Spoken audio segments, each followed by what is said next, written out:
Welcome, I'm Kinetic Symphony. This is Dave. I hunt down and report on weird and true mysterious stories, from glitches to the supernatural. Case file number 1664, written by Odd Case Sum 89, The Highway Walker. About 30 minutes ago, I left to go pick up my child from school. I have 2 toddlers with me, so I planned on stopping by Sonic for drinks and snacks. On the way, I saw a very distinct looking man, carrying a black trash bag over his left shoulder, walking along the highway headed east. I pass him, pulled into Sonic, order, and they bring the order out rather quickly. I'd say I was there for maybe 4 or 5 minutes. I hand the food to my kids and get back on the road. I hit the main highway again, and about 2 miles down, traveling west, I see the same man with his bag over the left shoulder walking east. But he's about 2 miles back from the initial spot I saw him in. I've been running through scenarios in my mind and I can't make sense of it. Say he got a ride in that short time I was stopped. Why would he be let out miles back from where he was only to walk east again? There's no way he traveled back that quickly. He didn't seem out of breath or stressed, just walked rather relaxed, carrying that bag. I hope this is making as much sense as it can. Does anyone have any thoughts or similar experiences? I can't believe the internet is where I'm turning to for answers, but I can't think of an explanation. I called my husband immediately after, and he joked that it was a glitch in the Matrix. It's freaky that this is the answer that makes the most sense. I feel like I'm losing my mind. Case file 1664, The Highway Walker. So this is a classic space-time portal. On the highway, the freeway, roads, perfectly fits. And there's a good chance that the man that was walking, maybe homeless, who had the trash bag, he probably didn't even notice that he crossed into one. That's why he's not sweating, he's not stressed. I mean, if you think about a freeway, in a long stretch of a freeway, if you're not next to a building or some obvious landmark, some specific area in the geographic landscape that has some difference from the sameness from the trees and the pavement, well, you wouldn't even notice. I mean, if you're only ported back a mile or two, it could be basically the same thing in your vision. You're just, maybe walking slightly, looking down a bit, and then you're ported back. But it's all so seamless, and the new location looks basically identical. You wouldn't even notice. My guess is he never even noticed. He went back 2 miles. He might notice eventually when he gets to his destination, realizing he's like 40 or 50 minutes later than he expected to get there. But, he would just attribute that to walking slowly, being tired, lethargic. So yeah, my guess is he'll never even realize what happened to him. Kinda trippy, really. And it does make me wonder about myself too, because sometimes I go on long walks and it takes a bit longer than I expect. Case file number 1665, written by Popular Walrus 4121, The Receipt, the Cat, and My Friend. Many years ago, I knew a woman who was very dear to me. We'll call her S. She had experienced many tragedies in her life, and by the time she was in her 50s, she was alone, with a few friends and a cat she dearly loved. She called him her son. One day, I received a call that S had passed away suddenly. When I talked to the police officer who found her, he said she looked like she had fallen asleep reading her Bible. Her precious cat had been taken to a shelter. I rushed to the shelter, and after a few days of waiting period, I was able to get him released, and he was adopted by a friend of mine, with whom he lived happily for several years, until one day he too died suddenly after a brief illness. The next day I was running errands and I came out of a store to find a piece of paper on my passenger seat. It was the only thing on the seat, and I swear it wasn't there before.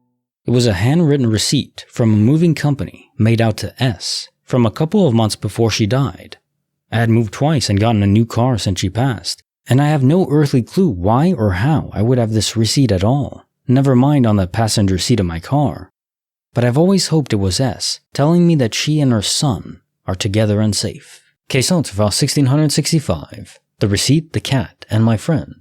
It is so peculiar because instances like this to me are very strong evidence that from the beyond, when we pass away, outside of quantum immortality, we'll just leave that on the side. Maybe a fragment of the soul stays behind, I don't know. But if you die, there is some presence, some part of you that remains here in this universe, and that part of you is able to interact to some extent with the material world, including trying to leave signs. But sometimes, in some cases, they're able to appear directly in the dream of a person, usually a kid. Sometimes they can manipulate the world very slightly, like in this case, leaving a receipt that would only make sense to you and would give you an insight into what happened, that, yeah, she's still around, a part of her anyways. It's very interesting. I'm not exactly clear on the limitations and, how is it they can appear to some people in their dreams? Maybe it's just related to how old you are, more closed off your mind is to that possibility. Some people's minds become barricaded doors of sorts. And then interacting with the material world, I'm guessing that takes a lot of energy, so they can only do it to some extent, and usually not with heavy items. Kinda tough to fit all the pieces together, but overall it makes sense to me. Case file number 1666, written by Weekly Contract 6407.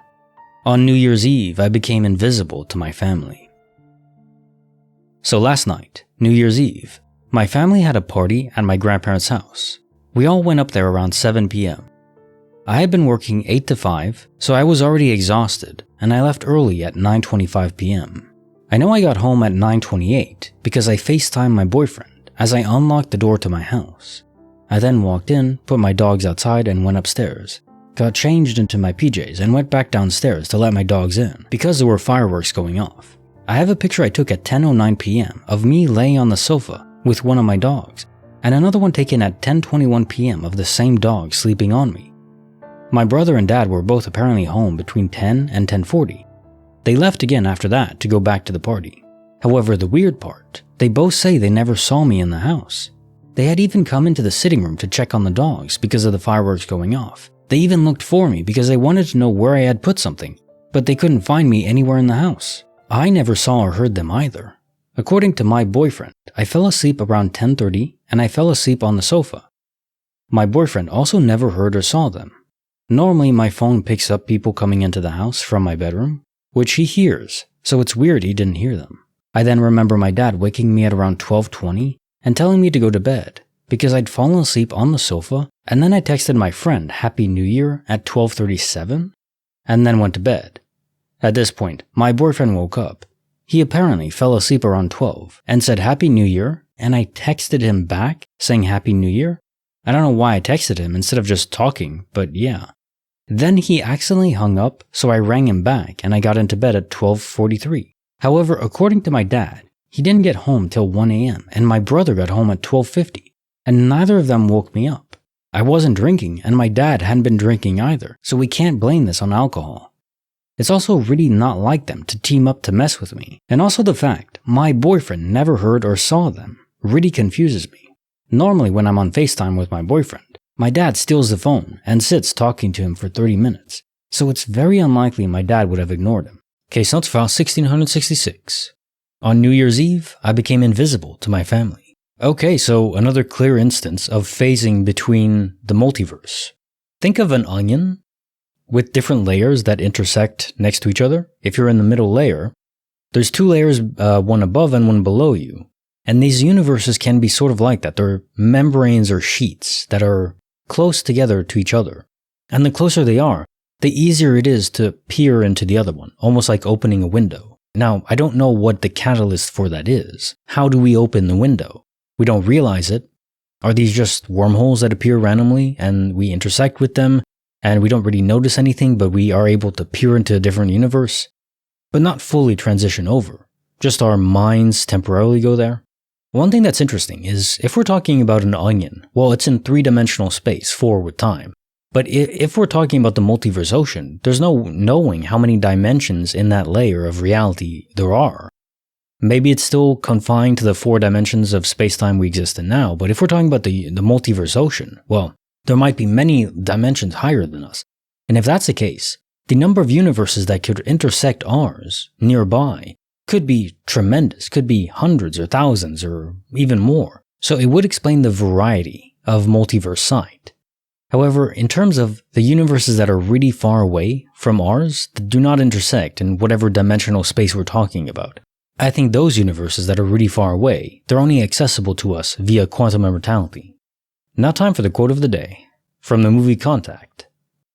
Are we happier as a human race? Is the world fundamentally a better place because of science and technology? We shop at home, we surf the web, but at the same time we feel emptier, lonelier, and more cut off from each other than at any other time in human history. Palmer Joss.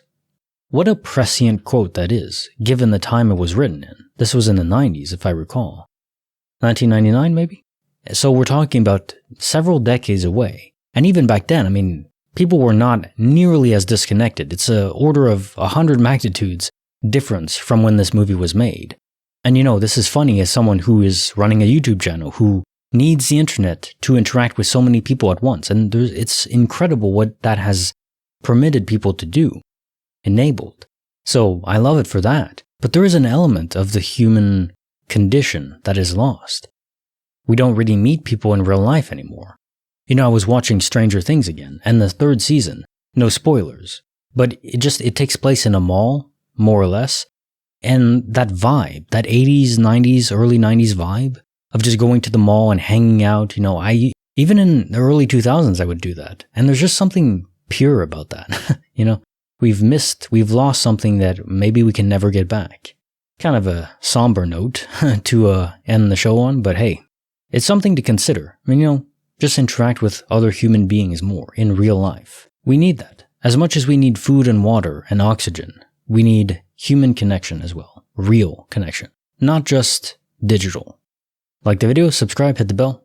Kinetic Symphony signing off.